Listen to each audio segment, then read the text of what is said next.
नमस्कार, जुड़िए गुरुकुल गांव यूट्यूब चैनल के साथ। इस यूट्यूब चैनल के माध्यम से हम एक ऐसी एजुकेशनल सीरीज तैयार कर रहे हैं जो सही मार्गदर्शन व रणनीति के साथ यूपीएससी व यूकेपीएससी जैसी प्रतियोगिता परीक्षाओं में सफल बनने में सहायक सिद्ध होगी। तो चलिए शुरू करते हैं। सोलर सिस्टम सीरीज के पिछले वीडियो में हमने बुध और शुक्र के बारे में देखा और आज हम इस वीडियो में शेष अन्य ग्रह मार्स, जुपिटर, शनि, अरुण, वरुण के साथ ड्वार्फ प्लैनेट के बारे में भी जानकारी लेंगे और ये देखेंगे कि परीक्षा की दृष्टि से कौन से तथ्य महत्वपूर्ण हैं। तो चलिए शुरू करते हैं। तो बात करें मंगल ग्रह की, तो मंगल ग्रह अपने एक्सिस पर, एक्सिस माने जिस पर वो क्या कर रहा है, घूर्णन, रोटेशन, है ना।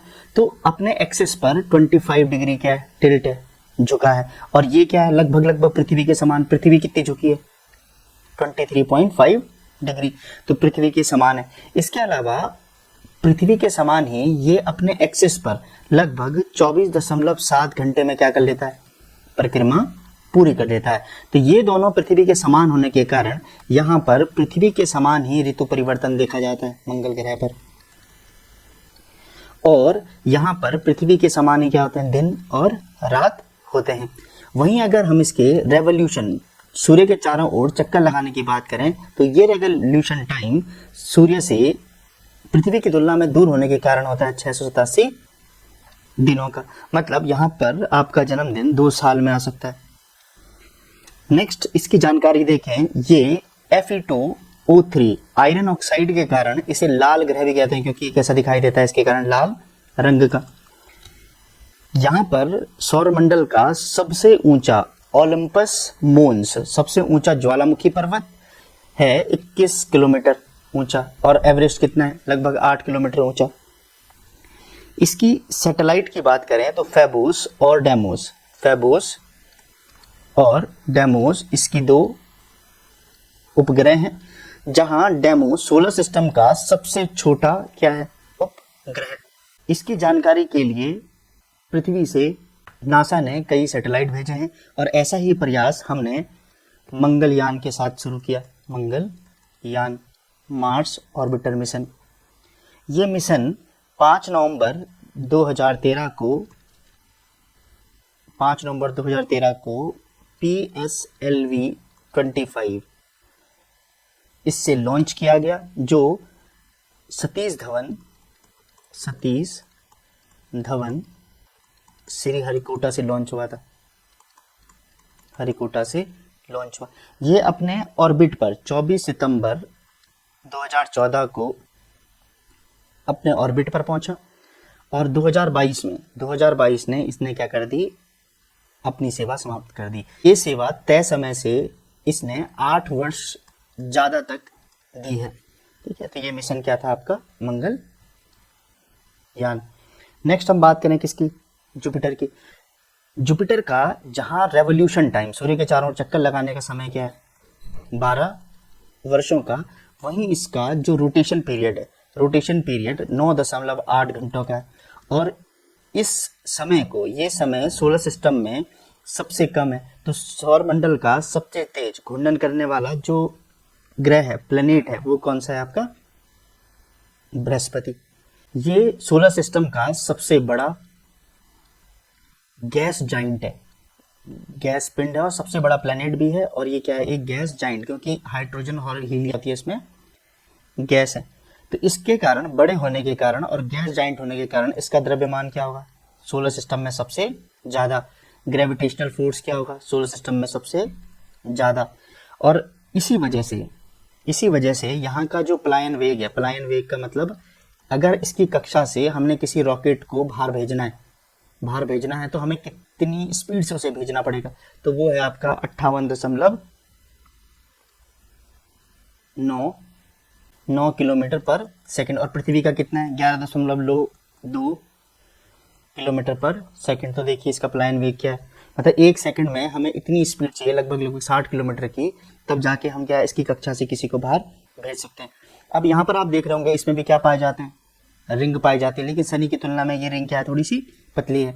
अगर यहाँ पर हम देखें इसके कलर, कहीं पर लाइट कलर दिखाई दे रहा है, कहीं पर ब्राउन कलर दिखाई दे रहा है। इसका कलर यहाँ पर पाए जाने वाले जो गैसें हैं, जो रसायन हैं, उनकी वजह से। तो यहाँ पर हाइड्रोजन और हीलियम में अमोनिया और पानी के जो बादल हैं उसके कारण इसकी जो पट्टी है ब्राउन दिखाई देती है। इसके अलावा इसके साउथ में ग्रेट पोल स्पॉट है और ये 680 किलोमीटर 680 किलोमीटर प्रति घंटे से में चलने वाले क्या हैं, तूफान, और ये बनते रहते हैं और बिगड़ते रहते हैं। नेक्स्ट हम बात कर रहे हैं किसकी, सैटर्न, शनि ग्रह की। इसका जहां रेवोल्यूशन टाइम 29.5 अर्थ डे का है, वहीं इसका रोटेशन ये अपने एक्सिस पर 11 घंटों में क्या कर देता है, एक परिक्रमा पूरी कर देता है। इसमें क्या पाए जाते हैं, रिंग। इनकी संख्या कितनी है, 7 क्या है ring, A B C D E F और G, इनके क्या है ये नाम रखे गए हैं। टाइटन क्या है इसका, टाइटन इसका सबसे बड़ा सैटेलाइट है, उपग्रह है। उपग्रह मैंने जो क्या है, ग्रहों की परिक्रमा कर रहे, सबसे बड़ा उपग्रह है। और टेथिस जो उपग्रह है उसका अपने भी उपग्रह, अपने भी क्या है, सैटेलाइट है। और उन्हें क्या कहते हैं, जिस उपग्रह के अपने सैटेलाइट होते हैं उन्हें क्या कहते हैं, ट्रोजन। क्या कहते हैं आपका, ट्रोजन। अब बात करें हम आधुनिक ग्रह की। आधुनिक ग्रह क्यों कह रहे हैं, क्योंकि जब टेलीस्कोप की खोज कब हुई थी, 1608 में किसने की थी, आपकी हेस लिपर्सी ने। और 1609 में इसको मॉडिफाई किसने किया था, गैलीलियो ने। तो टेलीस्कोप की खोज किसने की थी, हेस लिपर्सी ने। इसके बाद विलियम हासिल ने 1781 में इसे खोजा, इसलिए इसे प्रथम आधुनिक ग्रह की संज्ञा भी दी जाती है। ये क्या है, अपने एक्सिस पर देखिए, ये अपने एक्सिस पर 98 डिग्री झुका है, 98 डिग्री झुका है, इसीलिए इसके नॉर्थ पोल और साउथ पोल कौन से हो गए, ये वाले। और इसी वजह से ये सर्वाधिक जो सूर्य तप है वो पोल पर लेता है। मीथेन की बहुत अधिक उपस्थिति होने के कारण ये क्या है, ब्लू रंग का दिखाई देता है। और इसी मीथेन की वजह से यहाँ पर, वैसे देखो सूर्य से दूर है तो क्या होगा, ठंडा ग्रह, आइस प्लेनेट होगा। और CH4 की उपस्थिति के कारण यहाँ पर जो कोल्डेस्ट टेम्परेचर है वो 224 डिग्री -224 डिग्री सेंटीग्रेड हमें प्राप्त हुआ है। और ये जो टेम्परेचर है वो सोलर सिस्टम का सबसे न्यूनतम टेम्परेचर है। तो सोलर सिस्टम में न्यूनतम टेम्परेचर कहाँ मिला आपका, यूरेनस में। नेक्स्ट बात करें कहाँ, वरुण की। जो आपका वरुण प्लेनेट है ये अपना रेवोल्यूशन 165 अर्थ ईयर में करता है पूरा, ठीक है, 165 वर्षों में पूरा करता है। और इसमें ग्रेट डार्क स्पॉट है जहाँ क्या है, 2000 किलोमीटर प्रति घंटे में चलने वाले क्या होते हैं, तूफान होता है। सबसे ठंडे ग्रह की अगर श्रेणी बताए, सबसे ठंडा ग्रह कौन सा है, वो भी कौन सा होगा आपका, नेपच्यून, वरुण।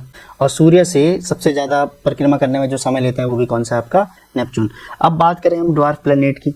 हमने पहले भी डिस्कस किया है कि ड्वार्फ प्लेनेट क्या होते हैं। इससे पहले अगर हम ये देखें कि जहां भी मीथेन होगी ना, जहां भी मीथेन होगी, और मीथेन की अगर जहां भी वर्षा हो रही है और इस मीथेन की वर्षा में अगर प्रेशर और टेम्परेचर जिस भी प्लेनेट का ज्यादा होगा, तो ये जो कार्बन है, ये कार्बन पहले ग्रेफाइट में बदल जाता है और फिर डायमंड में बदल जाता है, हीरे में बदल जाता है। तो हीरे की बारिश होती है कहाँ पर, आपकी नेपच्यून में। और ऐसे ही हीरे की बारिश हमें कहाँ दिखाई देती है, आपका वो दिखाई देती है जुपिटर में। लेकिन वो फिर इतने टेम्परेचर में क्या है, ये हीरा तरल अवस्था में बन जाता है। नेक्स्ट क्या है, बौना ग्रह, ड्वार्फ प्लेनेट। हमने पहले डिस्कस किया कि 2006 में इंटरनेशनल एस्ट्रोनॉमिकल यूनियन द्वारा किन को ग्रहों की श्रेणियों में रखा जाए, किन को ना रखा जाएगी, हमने पहले ही डिस्कस कर दिया है। प्लूटो क्या है, प्लूटो का एक ड्वार्फ प्लेनेट है जिसका सबसे बड़ा उपग्रह कौन सा, आपका कैरन। जुपिटर और मंगल के बीच में क्या पाई जाती है, क्षुद्र ग्रह। ये क्वेश्चन आता है कि किन के बीच में क्षुद्र ग्रह या एस्ट्रॉइड पाए जाते हैं, तो मार्स और जुपिटर के बीच में। और यहाँ पर जो सबसे बड़ा है वो कौन सा है, आपका सीरस। नेक्स्ट, कुपर बेल्ट की सीमा कहाँ है, तो कुपर बेल्ट की सीमा कहाँ है, प्लूटो के बाद। तो जो कुपर बेल्ट है उसमें हाउमिया क्या है, आपका ड्वार्फ प्लेनेट का एग्जाम्पल है। ऐसे ही मैकी भी वहाँ पे क्या है, ड्वार्फ प्लेनेट है। एरिस भी क्या है, आपका ड्वार्फ प्लेनेट है। ग्रहों के इस क्रम में हमने सभी ग्रहों के बारे में पढ़ा, सिर्फ किसको छोड़ के, अर्थ को छोड़कर। तो अर्थ को तो हमने पूरे ज्योग्राफी में ही डिस्कस करना है। इसके बाद हम पढ़ेंगे अर्थ और कुछ संबंधित चीजें, कमेट्स, धूमकेतु के बारे में, मिट्योर के बारे में और मिट्योर शावर के बारे में। धन्यवाद। सफलता की दौड़ में उसी का जोर चल गया, बनाकर रास्ता जो भीड़ से निकल गया। तो इन्हीं बातों के साथ तैयारी के इस सफर को जारी रखने के लिए इस चैनल को सब्सक्राइब करें, वो बेल आइकन दबाना ना भूलें। धन्यवाद।